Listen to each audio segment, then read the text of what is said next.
Hi everyone, my name is Morgan Schramm.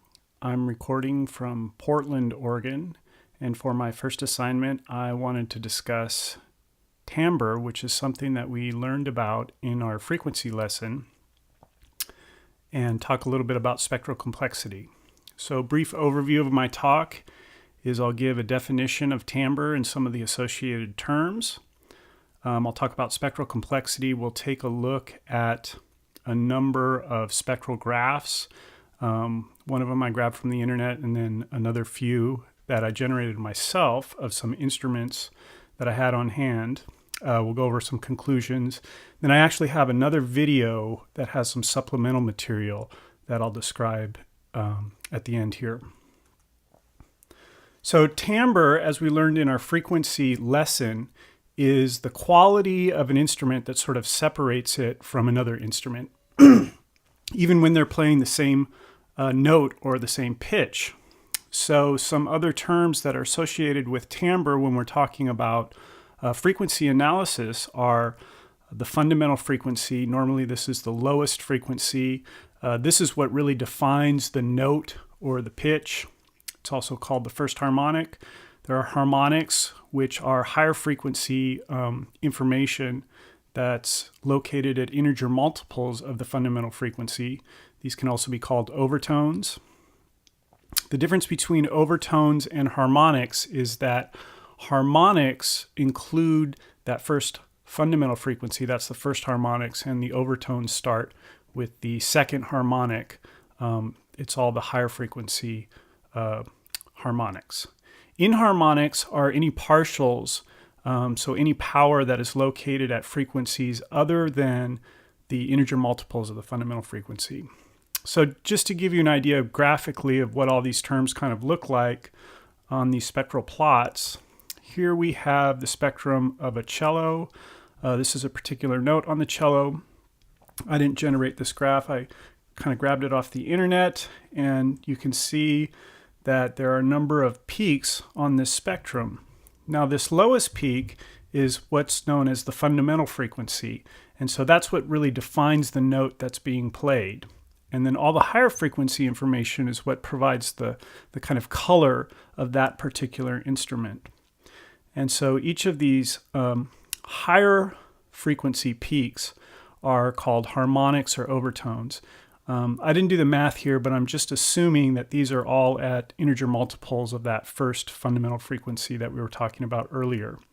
So if you had any information or any power in other locations, in the higher frequency locations that weren't on those integer multiples, that would be called inharmonic partials. So for this particular graph, we don't see much power located in those locations, but for some instruments, you might see peaks in some of those locations.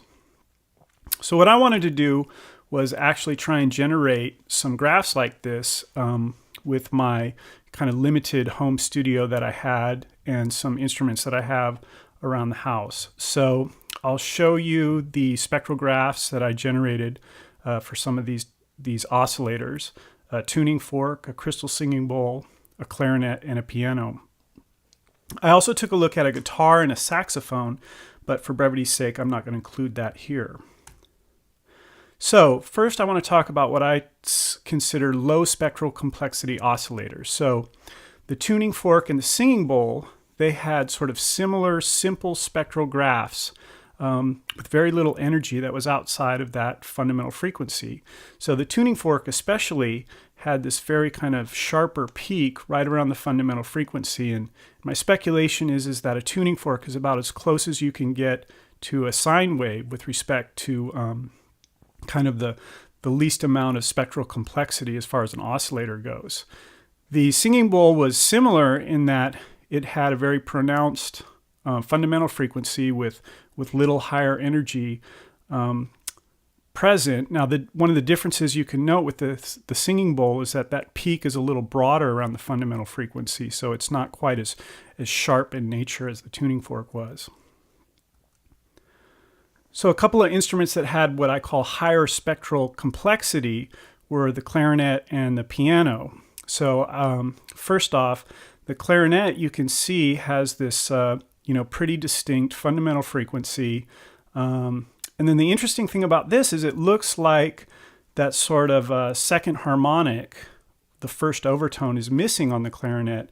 And you see that kind of that third peak. So the second one looks like it's missing, and then you see kind of the other harmonics or overtones in the clarinet. So I thought that was kind of interesting. You know, if that is in fact the case, that's one of the reasons maybe why a clarinet sounds the way that a clarinet sounds. So the piano was interesting and a little bit surprising to me. It had all kinds of higher frequency information. It's really hard for me to discern on this low detail of a graph, but definitely looks like there's some inharmonic partials there on the piano. So the results. Instruments were recorded playing the same note. Instruments that are recorded playing the same note have widely varying spectral graphs and sound quite distinct. This is the concept of timbre. And the spectral components can be classified into harmonics, overtones, and inharmonics. So supplemental material, I have a whole nother video that describes the setup that I used to generate these graphs and what I did to capture these oscillators. You can also see the spectrum of an alto sax and a guitar that I recorded, and you can hear each of the instruments and view how the spectrum evolves over time on that supplemental video. So I encourage you to take a look at that if you're so inclined.